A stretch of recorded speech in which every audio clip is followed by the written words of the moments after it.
What is up, everybody?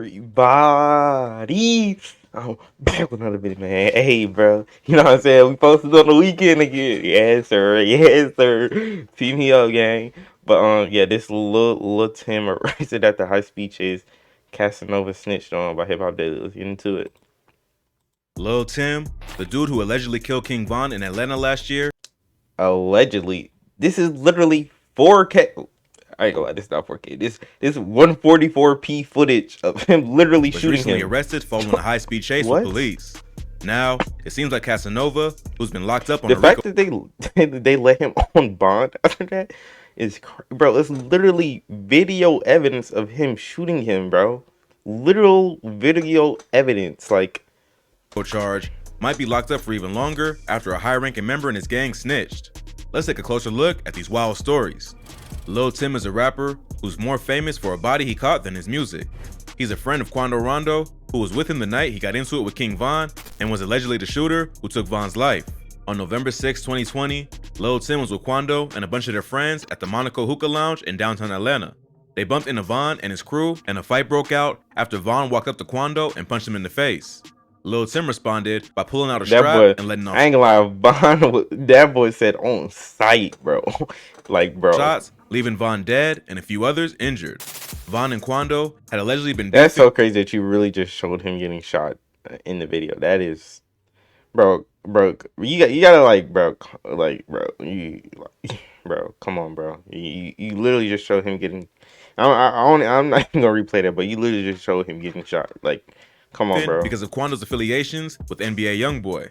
They had been quietly sending shots at each other for a while after Von questioned Youngboy's street cred and was spotted hanging out with his baby mama. Quando is signed to Youngboy's record label and often gets involved in his beefs. So when he saw Von, it was on sight. But unfortunately, the situation turned into a shootout and one of Chicago's most loved rappers ended up losing his life. Ever since then, Rondo and Lil Tim have been two of the most hated men in hip-hop, even though they never violated the street code or even the ones who started the fight. But Von was one of the most loved and respected rappers from the city, so it makes sense that Quando has been blackballed in the industry ever since. Lil Tim was arrested and charged with murder the day after the shooting. He was also shot during the fight and spent about 2 weeks recovering at Grady Hospital in Atlanta before being transferred to Fulton County Jail. He spent a few months locked up before being released on a $100,000 bond in late March. He's out now, but still finding his way into trouble. Not long after being released, he announced he was making his debut as a rapper with the song Off the List. Quando's career has been suffering because of the hate he's been getting from the Von situation. Fans were even scared to go to his shows for fear that there could be violence at any moment.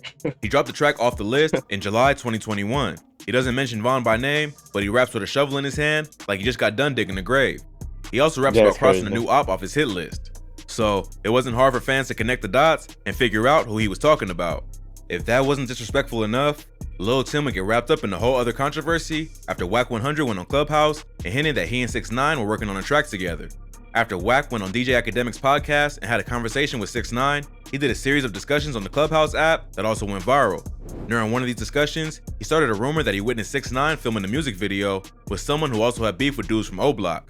He didn't mention Lil Tim by name, but he said it would be like if Biggie did a video with Baby Lane, referring to the dude who many believe was responsible for the murder of Tupac.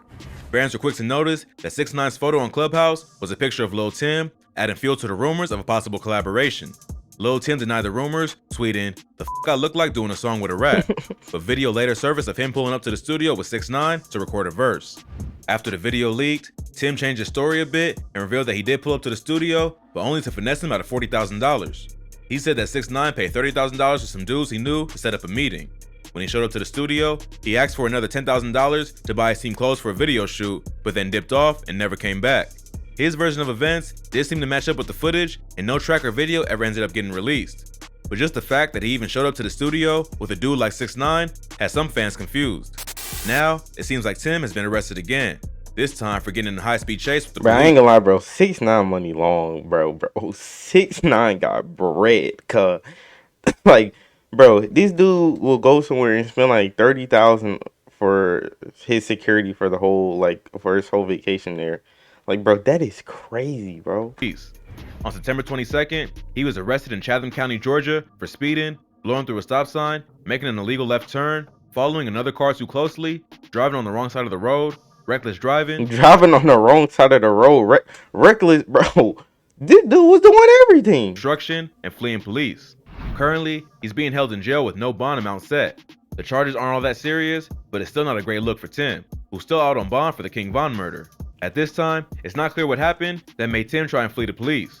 From the charges, it seems like he was trying to lose the cops, but couldn't get away, so they tried to hit him with as many minor traffic violations as possible to keep him in jail. The charge of following too closely sounds like maybe he was telling somebody, which could have led to the chase. Or maybe he was just trying to get away from the cops and ended up behind traffic. Right now, it's hard to tell whether he was in the process of doing something illegal and tried to get away, or if they tried to pull him over for something minor and he wasn't about it. More information about this situation will probably come to light once Tim is granted a bond or ends up going to court. So stay tuned for updates. But Lil Tim isn't the only rapper to face legal problems. Casanova is now in even more trouble after a high-ranking member of his gang, who was caught up in the same RICO indictment, decided to accept a plea deal. Let's take a closer look at what happened.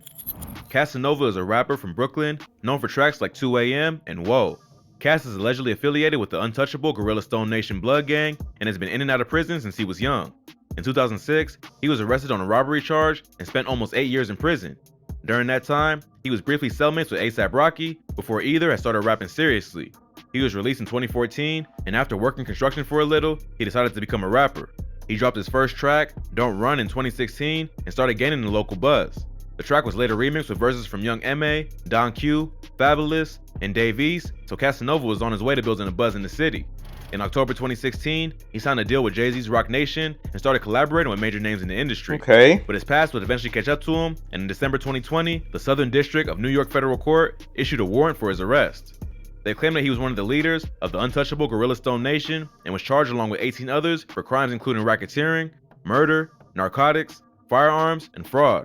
On December 2nd, Casanova turned himself in and has been locked up ever since. RICO cases have become a popular tactic used by prosecutors. Wait, December 2nd, bro. Bro. It is October, bro. He been in there for almost a year now, take down bro. gang-related rappers over the past few years. The RICO Act was originally intended to take down mafia bosses who ordered their members to commit crimes, but didn't commit the actual crimes themselves. In recent years, the RICO Act has been used to take down rappers affiliated with national or neighborhood street gangs by painting the rapper as the ringleader who uses their money and influence to control the operations of the gang. We've seen this happen to everyone from Bobby Shmurda to YFN Lucci, and this tactic has put many rappers behind bars. Now, it seems like one of the highest ranking members in the untouchable Gorilla Stones, a dude by the name of Brandon Untouchable Neves, has decided to accept a plea deal instead of taking the case to trial. Neves is accused of being the godfather of the untouchable Gorilla Stone Nation, which means he was likely facing several decades, if not life in prison. Plus, this is a Fed case, which has a notoriously high conviction rate. Dot was caught on the wiretap with 2 other members of the gang plotting to stab other Bloods who violated the code of the organization while they were locked up. He was also caught on another wiretap talking about selling drugs and admitting to other gang activity. Dot was already on probation for ordering the prison stabbing of another Gorilla Stone in 2015. So he was definitely looking at some serious time if he didn't accept a plea. He's still facing a mandatory minimum of 15 years in prison and has agreed to plead guilty on November 18, 2021. The reports don't say that Dot told prosecutors about any activities that his co-defendants may have committed, but just admitting to the fact that he ordered hits on other members of the gang will make it harder for them to claim innocence. It's still not clear what Casanova's involvement in the case is, but he's being accused of being one of the leaders of the gang and pled not guilty to racketeering conspiracy and narcotics conspiracy. It sounds like the case is set to go to trial soon, so stay tuned for more updates in both situations. Bro, where your intros go, bro? I mean, your outros, bro. You don't got no outro no more, cuz? But yeah, bro. That's me the end of this video, bro. Like, comment, subscribe, and we out, bro.